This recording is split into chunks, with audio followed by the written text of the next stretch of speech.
جو میرے ایک دوست ہیں سکھ ہیں، ان سے چند دن پہلے ملاقات ہوئی، مذہبی آدمی ہے بہت. وہ کہنے لگے کہ مجھے آج کل بڑی کنفیوژن ہے کہ میری بیوی کو پچھلے 27 سال سے فالج ہے، نہ وہ پاسوں پلٹ سکتی ہیں نہ 27 سال سے. جی، اور حالت ایسی ہے کہ وہ کہتے ہیں کہ میں بالکل بندہ رہ گیا ہوں. تو سوال ان کا یہ تھا کہ کہتے ہیں میں خدا پر تو یقین بڑا رکھتا ہوں، تو باقاعدہ عبادت جو میری مذہب کا ہے کرتا ہوں، لیکن ایک تو مجھے کبھی جواب نہیں آیا اللہ تعالیٰ کی طرف سے، کوئی مجھے تسلی کی بات نہیں ہوتی، میں لگا ہوا ہوں. اور دوسری اتنی سفرنگ کیوں جبکہ عام لوگ ہوتے ہیں. یہ جواب ایسا ہے کہ جس کے متعلق تفصیلی گہری نظر کی ضرورت ہے. یہ ایسا جواب نہیں کہ ہر شخص کے حوالے سے کوئی دو ٹوک جواب دیا جا سکے. بہت گہرا فلسفہ ہے سفرنگ کا. اگر سفرنگ کا فیکٹر نکال لیں تو انسانی حیوانی ترقی کلیتاً ختم ہو جائے اسی وقت، اور تمام زندگی کے ارتقاء میں سفرنگ نے سب سے اہم کردار ادا کیا ہے. تمام انسانی ترقی میں جو سائنٹیفک ترقی ہے اس میں سفرنگ اصل موٹیو فورس ہے. جتنے تحقیق کرنے والے لگے ہوئے ہیں آسانیاں پیدا کرنے کے لیے، ایک انسان کو مشقت ہوتی ہے چلنے میں، اس کے لیے سائیکل ایجاد ہوا، پھر موٹر ایجاد ہوئی، پھر ہوائی جہاز بن گئے.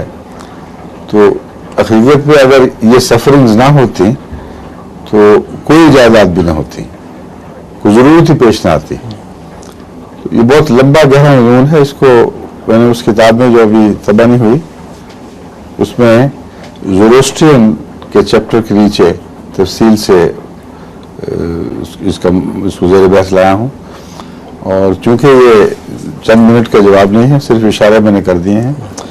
ایک فلسفہ ہے عمومی جس سے یہ طبعی طور پر قطعی طور پر ثابت ہو جاتا ہے کہ سفرنگ کا وجود ضروری تھا اور اس کے بغیر عمومی ترقی ناممکن تھی.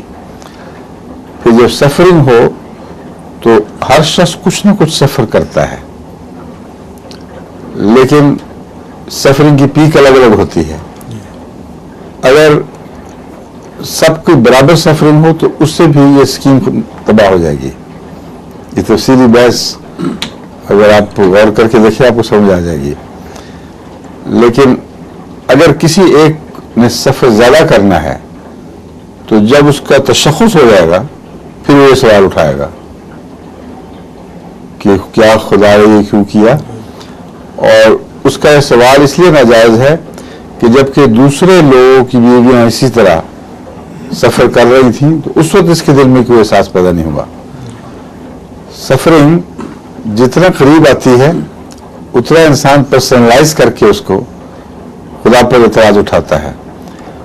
لیکن یہ ناممکن ہے کہ سفرنگ کا وجود ہو اور کوئی بھی سفر نہ کرے. یہ ناممکن ہے کہ کوئی سفر کرے تو اس کو سمجھایا جا سکے کہ تمہاری سفرنگ ایک سب سفرنگ کے ایک سکیم کا حصہ ہے. وہ یہ کہے گا کہ پھر میں کیوں. ایسی بات ہے جیسے فوج جب لڑنے نکلتی ہے تو ہر سپاہی کو تو گولی نہیں لگتی، مگر کچھ ایسے ہیں جن کو لگتی ہے، کیونکہ لڑنے کے وقت مقدر ہے کہ کچھ گولی ضرور لگے گی. اب ایسے سپاہی اپنے جب انہوں نے جشن منایا تھا دیکھے تھے، اچھے پہلے ویسے صحت مند ویل چیئر پہ چل رہے ہیں، کوئی ٹیڑھا ہوا ہے، کسی کو فالج ہوا ہے، کسی سے بات نہیں ہوتی، صرف اس لیے کہ جنگ عظیم ثانی میں ان کو گولی لگ گئی تھی. ایسی جگہ لگی تھی جس کے بعد پھر وہ ریکور نہیں کر سکے پوری طرح. تو کیا ان کا حق ہے کہ وہ پوچھیں کہ ہمیں کیوں لگی، اس سپاہی کو کیوں نہ لگی. اپنے معاملات میں انسان بات سمجھ جاتا ہے اور اعتراض نہیں اٹھاتا. جب اللہ پر بات جائے تو پھر زبانیں کھل جاتی ہیں. حالانکہ اپنوں نے تو اتنے احسان بھی نہیں کیے ہوئے جتنے اللہ تعالیٰ کے احسانات ہیں، اور وہ اگر زیادہ سفرنگ کرنا چاہتا تو زیادہ کر سکتا تھا. اب فالج کا ایک مسئلہ اٹھایا گیا ہے، لیکن انسانی جو صلاحیتیں ہیں وہ بے شمار ہیں. ان صلاحیتوں کا حقیقت میں شمار ممکن نہیں ہے.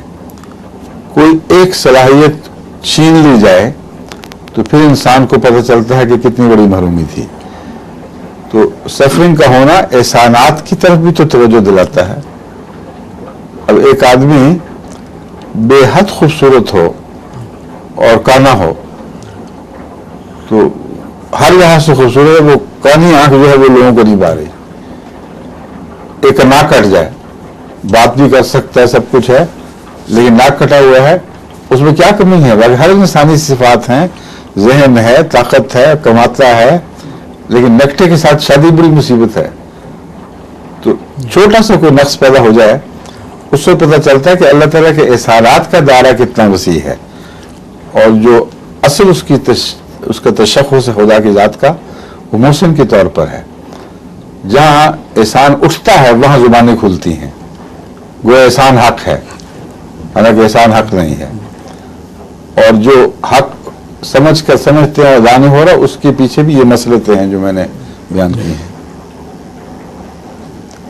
خبر کے متعلق جو سوال ہے, ظہور مہدی آخر زمان ہے,